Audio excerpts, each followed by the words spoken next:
Yuhu, bro and sis. Bersama lagi dengan saya, Romo Argo. Semoga Anda semua dalam keadaan sehat selalu dan bahagia selalu. Dan saya tetap mengingatkan untuk tetap setia dan disiplin mengikuti anjuran pemerintah untuk menahan laju penyebaran virus corona. Selama aktivitas gereja untuk sementara ini dibatasi karena ulah virus corona ini, banyak umat Katolik yang mulai merindukan untuk datang ke gereja untuk merayakan Ekaristi dan menyambut tubuh Kristus. Mengapa umat Katolik sangat kehilangan? Mengapa Ekaristi begitu penting bagi umat Katolik?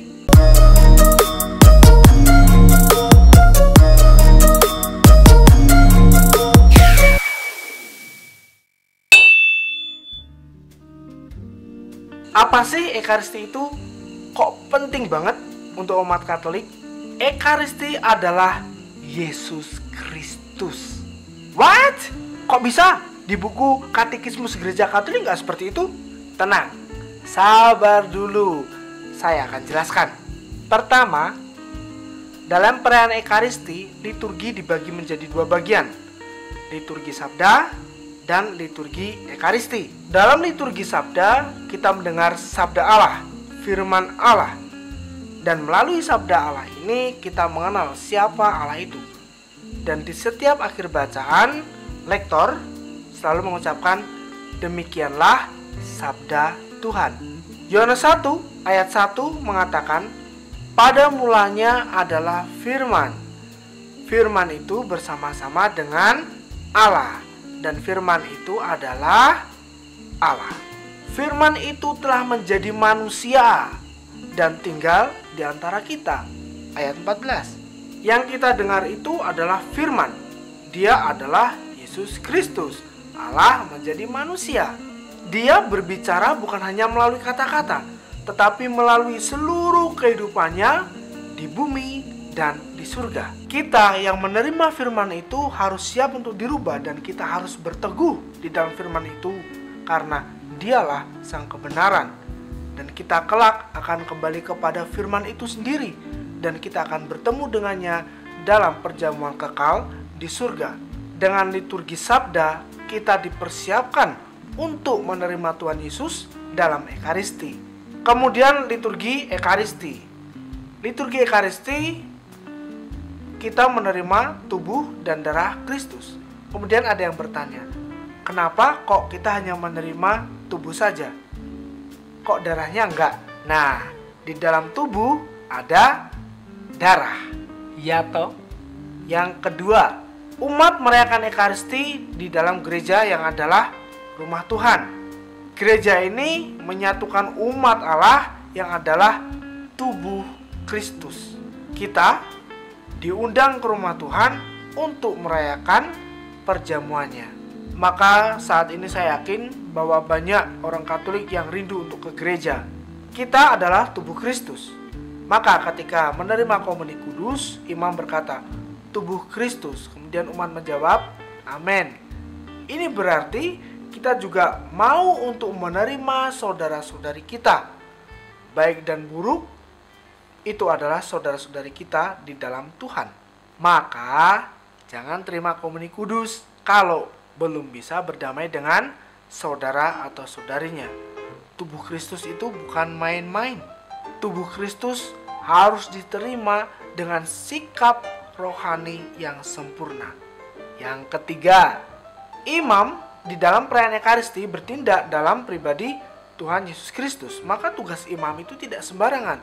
Umat harus menyadari, meskipun imam kalau khotbah begitu mendamaikan sehingga orang bisa mudah tertidur atau membosankan karena terlalu lama, tapi itu adalah Tuhan Yesus sendiri yang berbicara melalui kemanusiaan dari para imam. Tidak ada yang sempurna, tetapi toh Tuhan memilih yang tidak sempurna ini untuk menyatakan kesempurnaannya.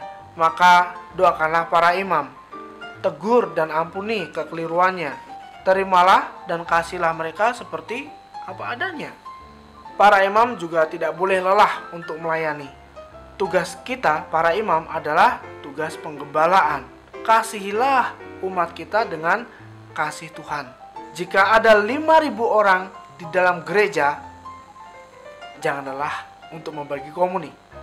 Tanpa prodiakon pun bisa. Ingat, pembagian komuni adalah tugas utama para imam. Para rasul dulu bisa, kenapa kita enggak? Jangan takut kalau kecapean, kemudian nanti jatuh sakit. Alangkah indahnya kalau imam meninggal ketika sedang melakukan tugasnya dengan setia dalam misa.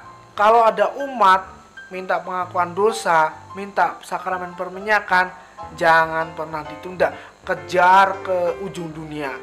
Kalau ada umat yang imannya goncang, ingin keluar dari gereja Katolik, imam tidak boleh diam saja. 1 jiwa saja hilang karena imam diam saja, maka imam akan bertanggung jawab di hadapan Tuhan. Kalau sudah ada yang sudah meninggalkan iman, hampiri, rangkul, bawa kembali. 1 jiwa saja bertobat, maka seluruh surga bersorak. Jika tidak ada fasilitas yang memadai untuk melayani, imam jangan mengeluh. Tuhan Yesus dan para rasul pada zaman dulu juga minim fasilitas. Kalau memiliki fasilitas yang cukup, maka gunakanlah semaksimal mungkin untuk pelayanan. Nah, sekarang bisa kita lihat dari hal-hal tadi di atas, itu semua adalah Kristus. Sabda adalah Kristus. Ekaristi adalah tubuh dan darah Kristus. Gereja adalah tubuh Kristus. Imam bertindak dalam pribadi Kristus. Maka secara singkat, Ekaristi adalah Tuhan Yesus Kristus sendiri. Itulah mengapa umat Katolik sangat merindukan Ekaristi, sangat mencintainya. Itulah puncak hidup Kristiani, harta utama dalam kehidupan Kristiani. Semua karena Tuhan Yesus Kristus. Maka saat ini bersabarlah. Ini adalah retret pribadi untuk kita masing-masing. Melihat kembali ke dalam diri kita masing-masing, sejauh manakah kita mencintai Ekaristi. Anak muda, kalian dirindukan oleh Tuhan. Datanglah dengan cinta menyambut Tuhan. Tuhan sangat rindu kalian. Bayi-bayi mungil, jangan halangi mereka. Bawa mereka, jangan merasa terganggu dengan tangisan mereka. Tuhan sangat mengasihi mereka. Tuhan memberkati mereka supaya iman itu tertanam dini dalam kehidupan mereka. Anak-anak kecil, Tuhan memilih anak kecil sebagai contoh bagi orang yang ingin masuk surga. Kalian dirindukan oleh Tuhan. Datanglah dengan gembira. Jangan main HP, jangan jalan-jalan, tetapi duduk manis mendengarkan. Dan jika mengantuk, berusahalah untuk tidak tertidur. Untuk para orang tua yang punya anak kecil, mohon jangan turuti keinginan anak-anaknya untuk jalan-jalan, untuk kesana, untuk kemari, tetapi tanamkanlah kedisiplinan itu pada diri anak sejak dini. Mungkin mereka akan menangis, tetapi itu tidak apa. Itu bagian dari pendidikan. Bagi orang dewasa hingga usia lanjut, jika masih bisa berlutut, maka berlututlah. Tunjukkanlah cinta Anda dalam sikap hormat. Berpakaianlah yang sopan. Yang mengundang kita ini bukan wali kota, bukan presiden, tetapi adalah Allah yang menciptakan kita.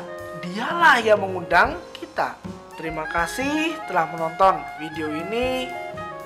Dan tetap untuk diingat, disiplin, bersabar, dan selalu mentaati apa yang sudah diarahkan oleh pemerintah supaya virus ini tidak menyebar luas dan segera permasalahan ini segera selesai dengan tuntas. Tuhan Yesus mengasihi kita semua.